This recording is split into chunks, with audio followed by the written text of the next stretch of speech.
Lesson 2 is on impulse graphs. And before we talk about impulse graphs, let's just talk about graphs in general. In general, as a review from Physics 20, remember graphs are exceedingly important.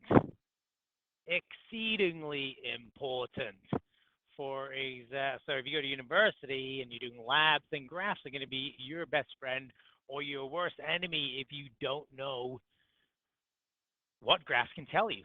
Let's take a velocity time graph. What can a velocity time graph tell us? Well, if this is a velocity time graph you're given,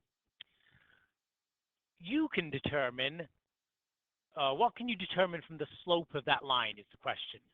And the slope of this line, slope equals rise over run, and the rise is the change in velocity, and the run is the change in time, and the change in velocity divided by change in time is acceleration. So you know from a velocity time graph, the slope will give you acceleration.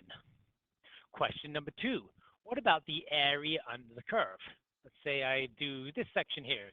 If I calculate the area of this trapezoid, or I could split it into a rectangle and a triangle, what does the area tell me? Does it tell me anything? And the answer could be nothing, but in this case, it does tell me something. The area under this curve, let's just do a simple one. If I gave you this velocity time graph and said, what's the area under that give me? Well, the area, it's a rectangle, which equals length times width, which equals, in this case, velocity times time. And we know from this formula that displacement equals velocity times time. Therefore, the area under a velocity time graph will give me displacement. Okay. And here's one example of, let's say I'm given a distance time graph, and I say, what's the area under this curve? What does it give me? And the answer is nothing. It doesn't give me anything. There is no formula where you get d times t. In other words, there are no units of meters, seconds. Right? So the area under this curve will give you nothing. However, the slope of this line will give you velocity. So the area and the slopes and characteristics of graphs can give us certain values. And in this case, now let's go to impulse graphs. An impulse graph is always going to put force on the y-axis and change in time, or just time. Sorry, I might have said that wrong. Force on the y-axis and the change in time on the x-axis. Right, and therefore we can we can ask ourselves the question, what can we calculate from that? Let's say it's just a straight line like that. Will the slope give us anything? Will the area under the curve give us anything? Well, here are some formulas that we've learned, or here are all the formulas that we've learned so far. And then, of course, you've got the combination of those two in regards to impulse. So we have two impulse formulas, and then we have the combination of those two formulas. And you can see we have an ft here, and the question is that going to be the slope or the area? Well, here's force times time, which would be the area. And that's the answer to the question. The answer to the question is, what does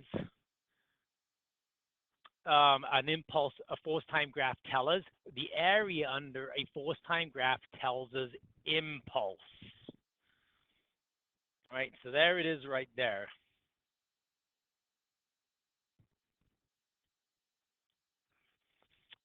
Right here. Okay, so it goes over this, and it says the area equals length times the width, which equals the force times the time, which equals impulse. And therefore, this is what the only thing you need to know from this lesson. And this is, if you were writing a diploma, this would be a popular diploma question. They give you a graph, and they ask you to calculate impulse. The area under a force time graph is impulse. Example number 1. For the graph shown below,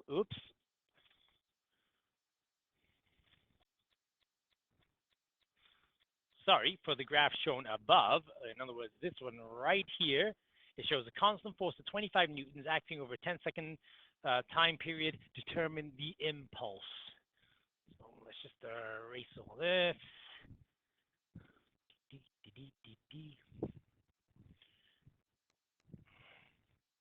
It shows a force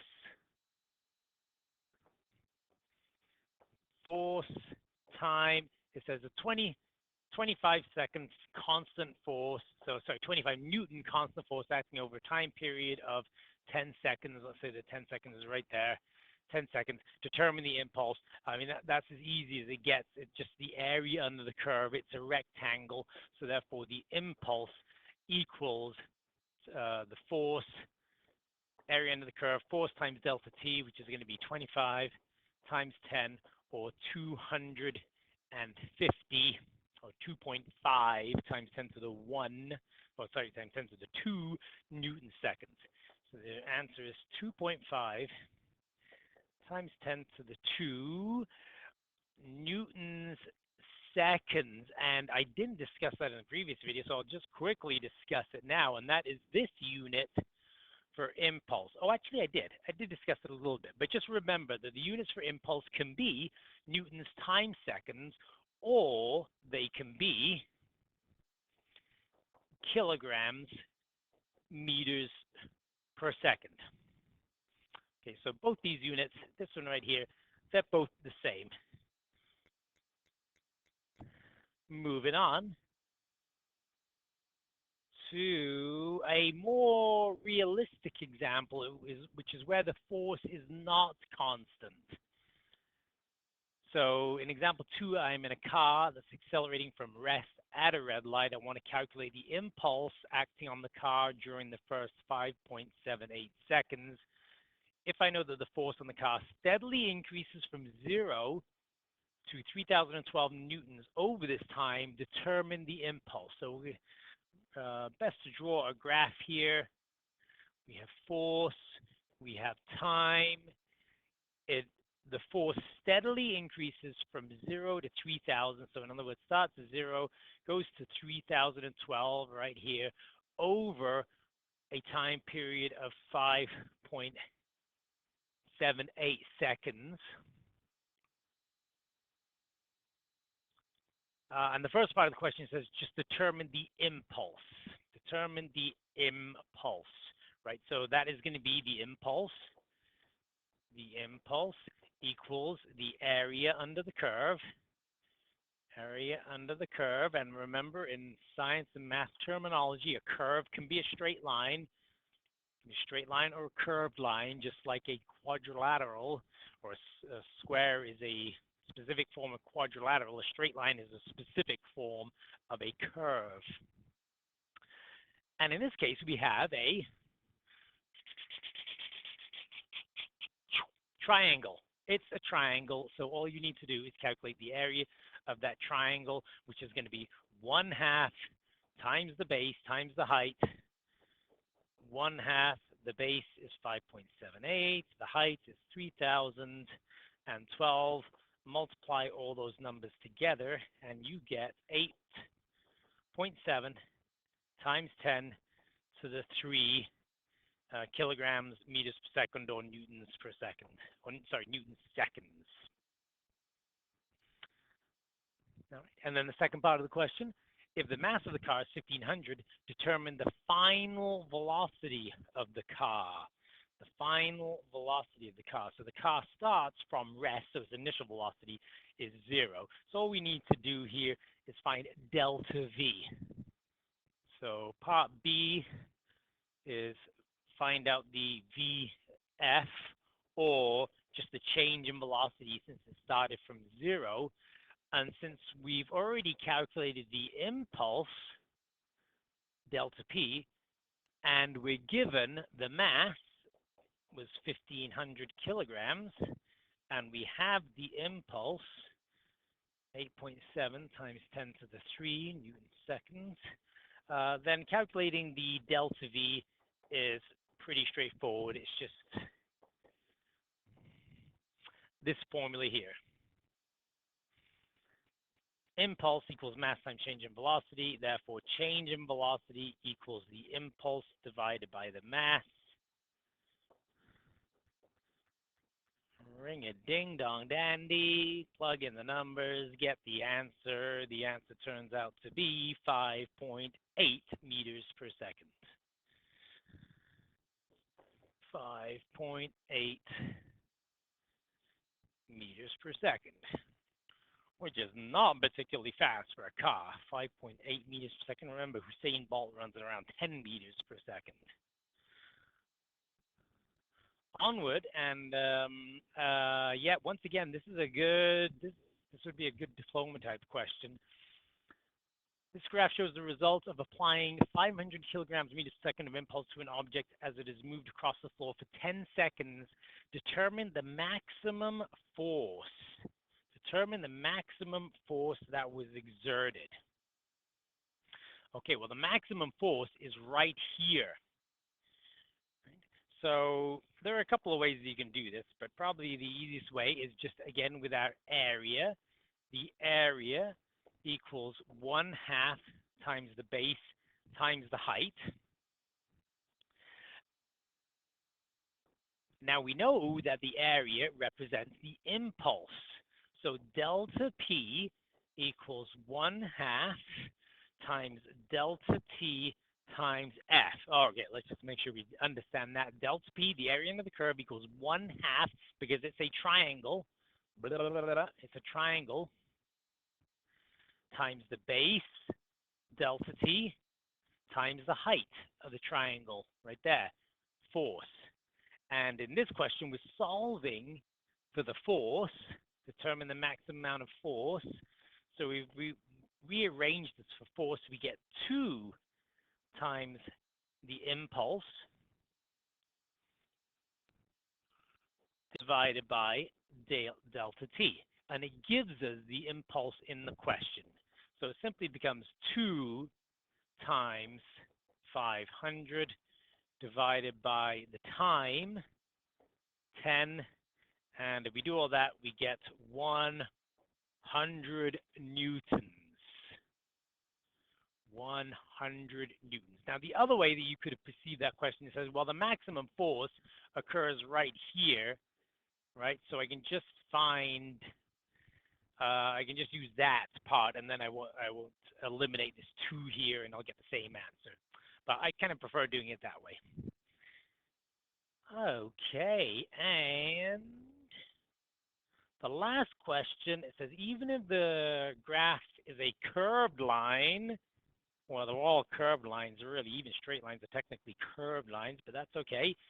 That's just splitting hairs. We can still at least estimate the area under the curve, although this will only be the approximate area. Without getting into calculus, it's as good as you'll get and as good as you will need. So in this case, you've got a curved line, and what they do is just turn it into a triangle. So they just turn this into a triangle, and of course, the nature of this line means you're actually going to get a pretty accurate result because this part here looks as though it's about the same as this part here. So you're going to get an accurate result. And in Physics 30, if you get a question of that nature, then yes, you would just estimate it because they're assuming that you haven't taken calculus. Now, if you're taking it in Q4, as in this year, then you probably have taken calculus, and you would much more appreciate how calculus will give us the exact area. And if you haven't taken calculus, just to whet your appetite, what calculus does is it will find the exact area under this curve. How will it do it? How does calculus find the exact area under this curve? What it does is it says, well, I'm going to split this curve into rectangles like this, and then I can just add the area of the rectangles, right, and get the approximate area under the curve, and that's all nice, that's fine and dandy, except for then, of course, oh, these little pieces here you're missing, because I can find the area of a rectangle very easily. The area of a rectangle is simply length times width, right? But I'm missing these areas, so I'm not going to get an exact answer. And then calculus says, well, what if I make them smaller? I make them really wee, tiny little triangles, tiny little rectangles, right? Make them smaller. And then the part that you're missing is a little less, and so therefore you're getting closer to the answer. What calculus does, it says, what if I make these rectangles infinitely small? Then it will give me the exact answer. So once you're taking calculus and you've done the fundamental theorem of calculus, you'll be all excited because it's really mind-blowing, and you'll appreciate the genius of Isaac Newton and Leibniz and some other monumental figures in the math world. Okay, that's it. That's the end of the impulse graphs lesson. On to the conservation of momentum.